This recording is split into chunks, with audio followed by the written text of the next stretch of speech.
என்னை பொறுத்த வரைக்கும் ஹேர் வாஷ் டே அப்படின்னா ப்ராப்பரா ஹேருக்கு வந்து முந்தின நாள் நைட்டே நல்லா ஆயில் வச்சுட்டு அடுத்த நாள் வந்து ஏதாச்சும் ஒரு ஹேர் பேக் போட்டுட்டு நல்லா ஷேக்கப் போட்டு குளிக்கிறது தான் ஹேர் வாஷ் டே. பட் ஆனா இந்த போன 1 மந்த் ஃபுல்லா சும்மா எப்ப பாரு காலைல எழுந்து ஹேர் வாஷ் பண்ணிடுறது, காலைல எழுந்து ஹேரை வாஷ் அந்த மாதிரி தான் இருக்கு. ப்ராப்பரா ஆயிலிங்கும் வைக்கிறது இல்ல, அண்ட் வந்து ஒரு ஹேர் பேக் போடுறது இல்ல, அப்படிதான் போயிட்டு இருந்தது. ஒரு ஒரு ரொம்ப பிஸி ஷெட்யூல் இல்ல, பட் ஆனா லைட்டா கொஞ்சம் ஒர்க் இருக்கு அப்படின்றதுனால அப்படியே விட்டாச்சு. ஊருக்கு போயிட்டு வந்து அந்த தண்ணி இந்த தண்ணி மாத்தி மாத்தி குளிச்சு ஒரு மாதிரி ஆயிடுச்சு. ஸோ இந்த சண்டே தான் நான் கொஞ்சம் ஃப்ரீயா இருந்தேன்.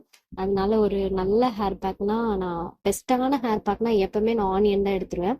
ஆனியன் ஹேர் பேக் போட்டுட்டு நல்லா ஷேக்கா போட்டு அலசி ஹேர் நல்லா காய வச்சாச்சு. நைட்டே ஆயில் நான் வந்து வச்சுட்டேன் ஹேர்ல. ஸோ அதனால இந்த சண்டே வந்து ரொம்ப ரெஃப்ரெஷ்ஷா இருந்துச்சு. ப்ராப்பரா ஹேர் கேர் பண்ணியாச்சு.